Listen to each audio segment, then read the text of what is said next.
1992.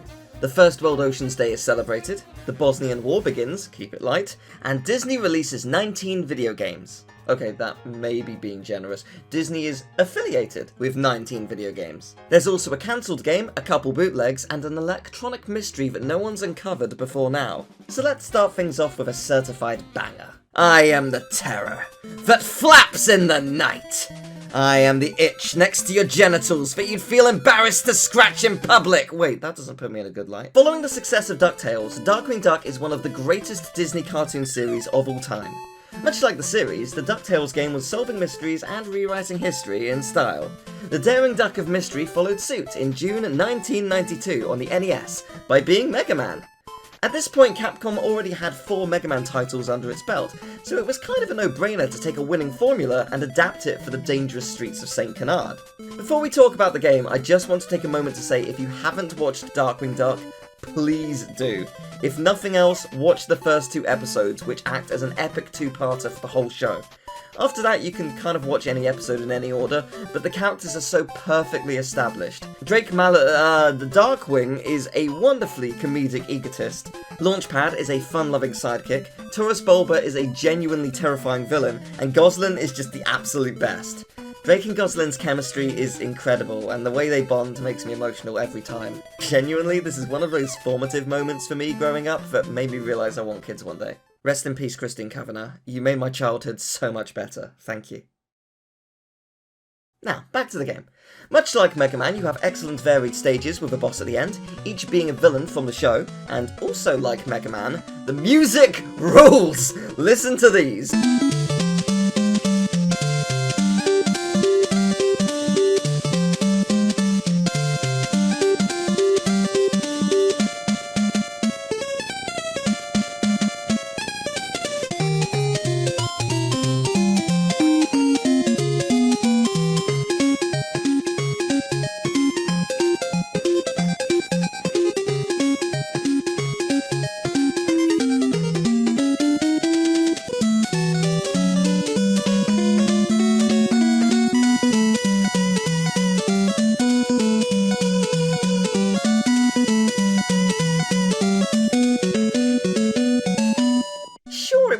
Better if there were a couple more stages. There are sadly only 7, but it is a fun time for sure, especially if you're a Mega Man fan. The Game Boy port is alright too. It's basically the same game, just compressed a little to fit on a smaller screen. With that in mind, do you know what wasn't good? The TurboGrafx version of Darkwing Duck. Oh dear, this is a classic example of really trying and failing to land the execution. The sprite work is gorgeous, and the bosses are actually pretty good, utilising the villains' personalities for the arena and the attacks. However, the stages themselves are brutally hard, bland, and each stage, besides the last, has the most boring stealth music. If it was a stealth game, it wouldn't be great, but this is a platformer, so...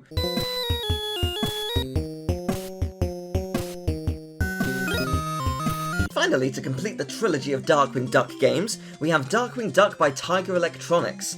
Darkwing must do a weird jig in the centre of the screen as he battles his foes with bombs provided by Launchpad. Tiger games can be a bit hit or miss, but this one looks like a hit. Absolutely disgusting music aside. Also, I have to draw attention to the Darkwing art on the device itself. On the left, Darkwing has received life-changing news, like he won the lottery, or he has piles or something. Yes, piles do change your life. And on the right, he seems like he's fairly smug about the news. Maybe it's a piles kink. There's someone out there who drools at the thought of piles, and they walk among us. As we're on the subject of Tiger Electronics, let's look at some others that released in 1992. Dinosaurs. No, not the movie from 2000. Instead, it's based on this absolutely cursed TV series I hadn't heard of prior to making this video. Daddy Dino on the right looks like if the plant from Little Shop of Horrors was a posh inside trader. As for the game itself, it's a fairly simple thing, but like all Tiger Electronic devices, it's definitely someone's favourite. I'm certain someone watching grew up with this and loves it, and I'm genuinely glad it brought you so much joy growing up, or maybe it brings you joy now as well. Making this series, it's so cool to see all the games and devices that's changed the course of people's lives, however small. Because it will have. Growing up with a game could lead to a conversation with another that led to a long-standing friendship, which ultimately changed both lives. That kind of thing is really cool. I say as I look at free wacky dinosaurs. Now let's move the clock forward 65 million years, but not too far. You don't want to be late for the ball. That's right, Cinderella had a tiger game as well, and I like how much variation there is in each stage. First, Jacques and Gus need to escape Lucifer the cat, then you play as the fairy godmother preparing Cinderella for the ball. Stage 3 has Cinderella dancing with the prince, and then finally the prince suffers acute amnesia and has to work out who the mysterious glass slipper belongs to, even though the glass slipper should have disappeared as well, but whatever. It's alright, the prince remembers who Cinderella is. Eventually. It's about time, right? Oh, and speaking of time, let me introduce you to the Tiger Electronic watches. No one ticks like Gaston, is a prick like Gaston, no one says punctual on somebody's wrist like Gaston! In this game, Gaston and LeFou head to the castle, but get stopped by the castle's many transformed friends, whilst Belle and the Beast look at each other proud of their victory over sexist arseholes. Do mermaids have arseholes? I have no idea. Oh well, here's a little mermaid tiger watch. Unfortunately, there's no gameplay, but Ariel must protect her voice and defeat Ursula. It actually looks pretty neat and it would definitely help make my collection complete. But it's £100, so never mind! Next, in Minnie Mouse's shopping spree, you play as Minnie, shopping with speed, like it's Black Friday. There are no other customers, you do not need to rush! You are literally hurting yourself, stop it! This mall is strangely dangerous. And also, you're quite reckless. And finally, Mickey and Friends, the Tiger Electronics watch. Like the Little Mermaid, there is sadly no gameplay, just screenshots, but you can see Mickey tries to catch fish and save his friends whilst on vacation in Hawaii. I love that the game describes this as dodging obstacles and funny waves. Yes, the waves drowning my friends are hilarious, I agree. Let's stick with Mickey, for he had a fair few games in 1992. Mickey Mouse 3 Yume Fuusen is a fun game, however you might recognise it by another name, Kid Clown in Nightmare World. Yeah, the Mickey Mouse version was only released in Japan on September 30th, but why did it change? Well, Capcom had the exclusive rights to make Disney games on Nintendo systems in the US, so the developers had to change it to something else. Despite it not being anything like the rest of the series, this is part of the Crazy Castle series, the very same that features Bugs Bunny. Amongst many others, because the series is a nightmare for region continuity. I actually quite like what the Crazy Castle series does, and this game is no exception. It's a solid platformer. It even has a Mega Man style boss rush at the end before defeating the true antagonist, the Horned King from the Black Cauldron. Not what I was expecting, but I'm never going to complain about a Disney crossover. On November 20th, The Magical Quest starring Mickey Mouse released on the SNES and brought us back to the era where they cannot get Mickey right. Mickey looks disgusting. Everything about his face creeps me out. But enough of the negatives, because this game rules. The level design makes for fun levels, and there are even different costumes which Mickey can don to receive new powers, each of which just makes the game better. Though I think my favourite thing about the game is Pete's presence. His face is in so much of the architecture and within the enemies, it's almost nightmarish. Imagine for a moment you're a mouse, and you see creepy, distorted amalgamations of cats everywhere. Horrifying. Land of Illusion, starring Mickey Mouse, released on the SEGA Master System at some point in 1992. If I don't specify the exact date, that'll be because there annoyingly isn't a record of it beyond the year. Anyway, this is indeed a successor to Castle of Illusion, and why not, right? If you have an absolute winner on your hands, why not make another? And just like Castle of Illusion, it's a lot of fun. Varied environments, great level design, a couple of bops, what's not to love? And the final boss is yet again the Horned King. I'm not sure why the Horned King was so popular, specifically in 1992, when the Black Cauldron came out in 85, but hey, it's a neat cameo. Gosh, the Illusion series sure is swell. I wish there were another. Well, Mickey, do I have a surprise for you? World of Illusion starring Mickey Mouse and Donald Duck for the Sega Genesis, released on December 14th. But this time it's a little different. As the rather long name might suggest, yes, you can play solo or with two players, one being Mickey and the other, obviously, being Horace. Oh, no, sorry, it's Donald. You know, I always get those two mixed up. Easily done. Mickey and Donald are practicing magic for their big show, and it seems each new trick is designed to get Donald to freak out, and it is working spectacularly. Anyway, they find a portal to hell and fall through it. I mean, I'm not joking, this looks like a hell portal to me. Alakazam! Genuinely, the first time I heard this, it's so distorted I thought it was Donald saying it.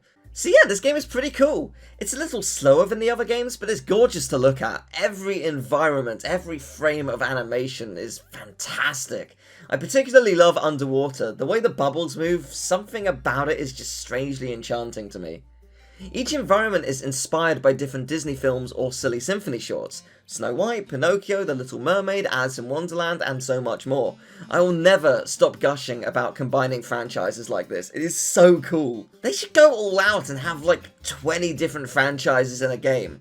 There's so much potential for this concept, so hopefully it'll happen one day. At the very latest, I'd say it could happen, I don't know, a decade from now, but hey, who's to say? We're in 1992! In the last video, I brought up an awesome TaleSpin game for the NES. Well, it was also released for the Game Boy in December 1992. The level design is mostly the same, but there's a lot less of the game, which is a shame, as the game was already short to begin with, but it's still a fun time. As for TaleSpin on the Sega Genesis, this released at some point in November, and it's a lot more grounded.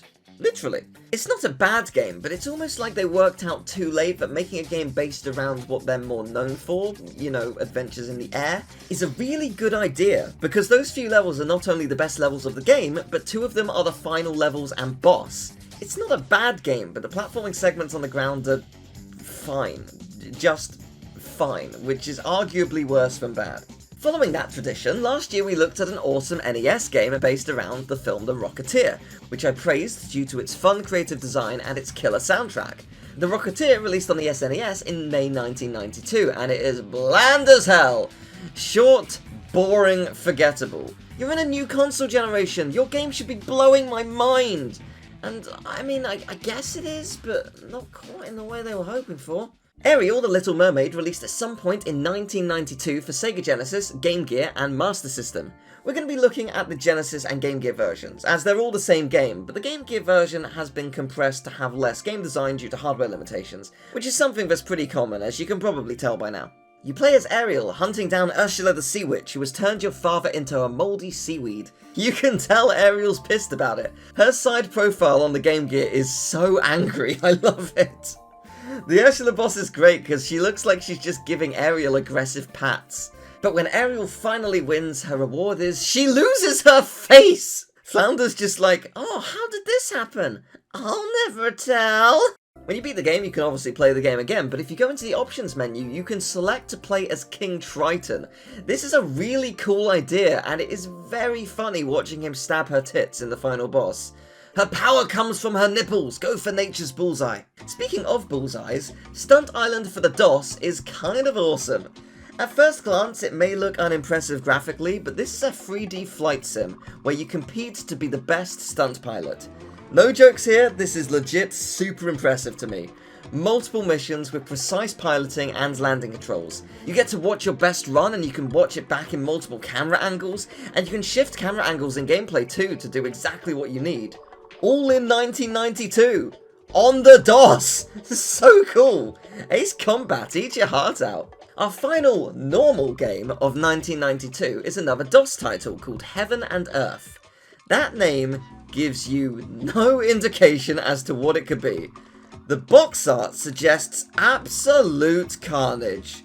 So what is it? It is in fact the chillest vibe. It's a set of 3 puzzles to relax to, if that's your thing.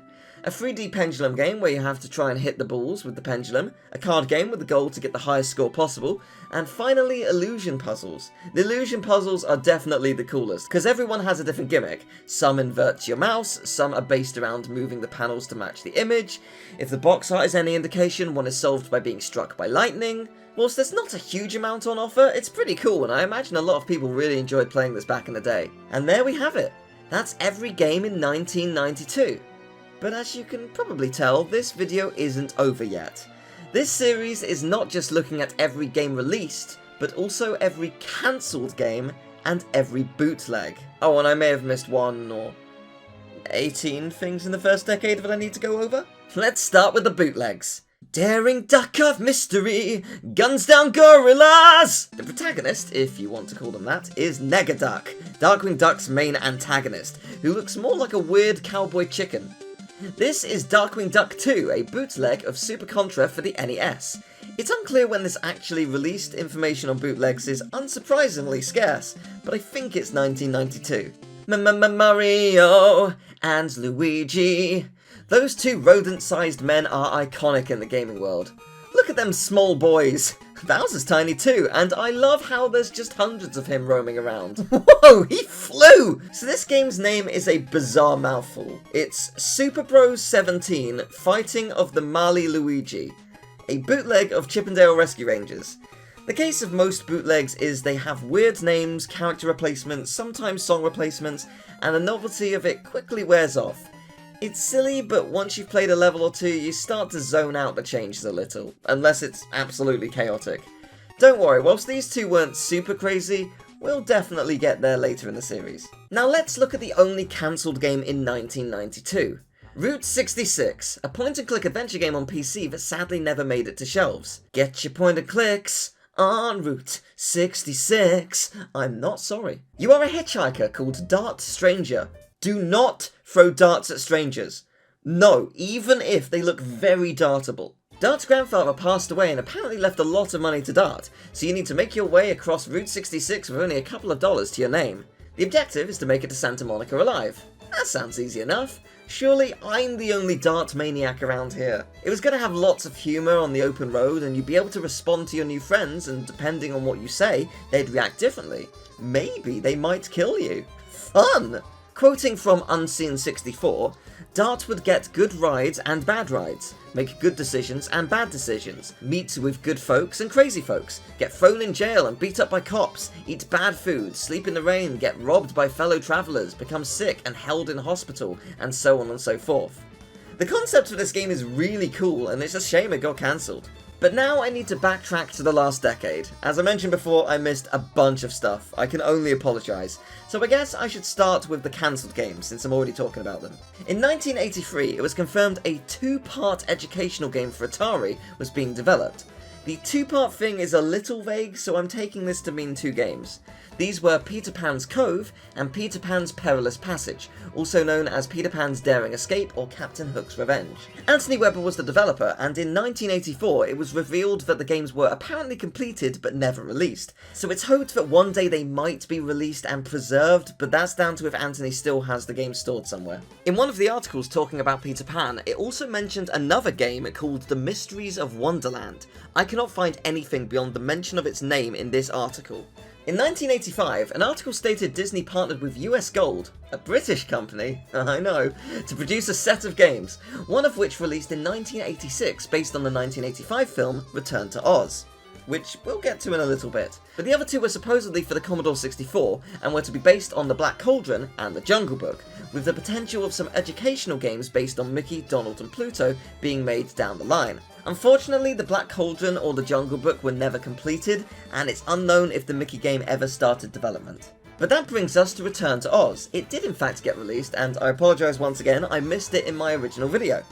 It released in 1986 for Commodore 64, Amstrad CPC, and the ZX Spectrum, and it is an eldritch horror! What is this hellish thing? Oh, it is a large nose with spindly legs. Thank you, game. It is horrible. What is that? This is the final scene of the Commodore version. Kansas is not as beautiful as Oz. I will not return. What? You have the Tin Man's gold depressed cousin, you have a creepy human horse with skyscraper hair, a disgusting chicken, a faceless bride, and a cursed joyful cookie. I've never been to Kansas, but I'm willing to bet running into a murderer in a dark alley is more appealing. Next, I want to talk about a game which is questionable. Mickey's ABC's A Day at the Fair. We covered this in the first 100 Disney games, stating it had been released in 1991. I'm only bringing it up now because I'm not 100% sure on the exact date. Places like Moby Games state it was released in the US for DOS in 1992, but the Mickey and Friends fandom state it was released in Europe in 1991, but I can't find any sources to back that up besides taking their word for it. So it may have indeed released in 1991, but it also might not have. That said, Wikipedia has it listed as 1990, and that's not true, so... I only bring this up because I want to put all the cards on the table with this series. If I'm going to be trying to preserve the history of these games, I want to put the facts out as they are. If they're wrong, I can only apologise and I'll try to correct it later down the line. So, on that note, my first 100 Disney games video is incorrect. There's a couple of mistakes I made, and as you know already, there's some games I missed. So instead of the 101 games I covered, I guess it should actually be called the first 119 Disney games, but it doesn't quite roll off the tongue as well. Another mistake I made is with Donald Duck's Playground. The PC and Apple version actually released in 1985, when at the time I said no new games released that year. Again, I can only apologise. Do you remember the Rocketeer for the SNES I said was terrible earlier in the video? Well, it released a year earlier on the DOS. While still not a great game, it is better and actually has full voice acting, which doesn't sound like my ears are exploding, so that's nice. Well, it's a tough choice, but I'm gonna fly the Cauldron. I'd wish you luck, Cliff, but I know you're made of this stuff. Tiger Electronics released 3 different The Little Mermaid devices. Yeah, you can see why I missed 2 of them. One of them was the watch I showcased earlier, which was released in 1989. Maybe. So here's the thing. The only real showcase of this device, because it is super rare, is a single eBay listing which states 1989. But on the back of the box, it says 1991. I simply don't know which is true. I'm more inclined to believe 1991, because the other 3 I mentioned earlier released in 1992. But I can't be sure for reasons that'll make sense as the series goes on. Basically, Tiger Electronics' dates that are on the device itself and are on the back of the box are radically different, and I don't actually know why. So, it's possible it might be 89, I don't know. I don't know what the gameplay of this final one is like, but it is a different game as the static image is different. So the gameplay is not the same as the others, and that's the best I can give you. So I was initially going to show these off last, but then I uncovered a Tiger Electronics mystery. So we'll get to that in a minute. First, let me introduce you to the ALBA watches. These rad-looking watches released in Japan in 1982. In fact, the Mickey and Minnie tennis game watch released in November of 1981. This is nearly the first official Disney game out by 1 month. Now, I don't know if anyone else is blown away by the fact this is a fully working digital watch in 1981. Not to mention it also has a game attached to it. Okay, the games are extremely primitive, but this looks gorgeous. The games are Mickey and Minnie Tennis, Mickey and Minnie Bug Catching, Mickey Robin Hood, Donald and His Nephews, a different Donald and His Nephews watch, Mickey and Minnie Valentines, and finally Mickey and Morty. It's cool Morty actually made it onto a game, and as early as this too. Morty and Ferdy Fieldmouse are Mickey's twin nephews, introduced in comics in 1932. Morty also goes by Mortimer, not to be confused with Mickey's rival of the same name. I keep seeing the days at the top of the watch as Swifties, and I think I am one now. This watch converted me, praise Taylor Swift! There are 5 other watches, but they don't have games attached to them. They're just for telling the time. So lame. And now it's time to look at our final 2 games. I've saved something crazy for last. Are you familiar with Orlitronic devices? Yeah, don't blame you. This is Mickey Mouse, which released in 1984 exclusively in France. This is by the same people who made Onc Picsou from the first 100 games video. Same year too. The images I'm showing are all that remains of this game. I have no idea how it plays. But wait, there's another. This one is also just called Mickey Mouse, and it too was released in 1984. But it was made by Tiger Electronics, and it kinda looks like a flat Nintendo DS. However, there's more to this story. Take a look at this image. The device looks to be generally the same, but the art is different, and it's instead made by Orlitronic. What does this mean? There is basically no information about this. It's kind of astounding. So what I'm saying may be incorrect here and there, but I believe Orlitronic is Tiger Electronics, more specifically a distributor of their games in France. Virca for Italy and Schmidt for Germany. There are 2 videos by Linda Guillory showcasing a set of Tiger Electronics' large screen and dual screen games. As far as I can tell, this is the only documentation of multiple language versions next to each other. As you can see here, there is an English version of Onc Picsou, which I did not think was the case until this video. Every mention of this game states it was exclusive to France, right down to the name. But no, this video proves that is not the case. This video is over 2.5 years old and only has around 240 views. I may have inflated this somewhat. Barely anyone has seen this, and I would imagine those who have don't realise how significant these videos actually are. Thank you so much, Linda, you absolute legend. This video also means the Mickey Mouse game I mentioned just before this might not have been exclusive to France, but given there's barely any info on it to begin with, I can't verify that. Oh, and look at this! Linda actually shows off gameplay for Uncle Scrooge, also known as Onc Picsou. It's not much, but I think this is the only gameplay on the entire internet. Absolutely wild. So there we have it. 40 Disney games for your viewing pleasure. Before we end this video, I want to put on screen every game by year from 1981 to 1992 to properly document what we have so far, whilst I talk about my plans for this series. Games which have listed release dates I put at the top of the years in order of release unless it makes sense to put another title next to it because it's the same franchise or name or something. I've put a bunch of work into finding out as many of the dates as possible, and a lot of sites list games as January 1st or December 30th or 31st. It is possible that they did release then, but almost certainly these are placeholder dates to cover the fact that they have no clue when they specifically released, and probably never will. We live in an age where information is readily available anywhere in the world, and yet all this information is lost to time. Crazy and kinda scary to think about. Going forward, I won't be looking at previous years unless it's relevant to the game I'm talking about, or it comes to light that I've missed something. As you can probably tell from this video alone, researching the classics is a challenge for many reasons, and you'd think that it gets easier as the years go on, but that's sadly not the case. There are so many mobile games that have seemingly been lost. I'm in the process of researching that, and it is a nightmare. You'll see when I get to that stage, whenever that is. My aim for a release schedule with these videos is one every 4 to 8 weeks. Things could delay that, but that's currently the plan. Now, you're probably wondering what's going to happen to Flash games. No exaggeration, there are over 2,000, maybe even over 3,000, and no way to verify their year. Let's take Kim Possible, for example. That show ran from 2002 to 2007. If hypothetically they didn't release a Kim Possible Flash game after the show finished, that's a 5-year window with nothing to go off. Some of these games might have years on the title screens or in the credits, but I wouldn't hold my breath.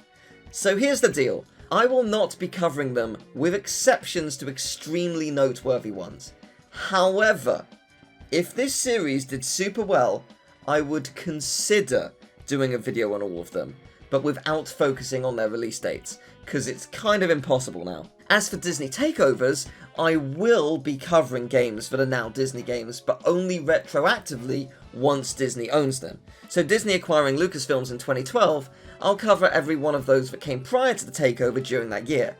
Possibly even as a separate video. I haven't dared look at those games yet. Same goes for Fox properties. Oh my gosh, there's gonna be hundreds. But yeah, thank you very much for watching. I hope you've enjoyed this video. If you have, I'd very much appreciate it if you would leave a like, subscribe for the next video in the series, and maybe share the video around. I'd love for this series to do well and for more to discover it. If you like what you see here, I have plenty more content on the channel. Peruse the playlists to find something you'll enjoy. I also have a Twitch channel, a Twitter, and a Patreon if you'd like to support me and the channel. To celebrate this video, I've got a full playthrough of the Darkwing Duck NES game on Patreon, for free! You don't need to pay to watch it, just head over, the link's in the description. Huge thank you to my Master Tier supporters on Patreon: Daniel Pace, William Michael Hall, Sarah Essex, Jaiette, TARDIS Type40, Sevfora, Darkfang, Melvin Winthagen, Leon, and Zachary Gossman. I'd also like to thank my friend Multiwiggle for their initial work on this immense list and their continued support. This series is very much a passion project, and it's great to bounce ideas with someone who has the same passion. They're working on their own stuff, so links in the description to their channels. And of course, huge thank you to Linda Guillory and World of Longplace for their content, among others. This wouldn't have been possible without them. But I guess that's it. Thank you very much for watching.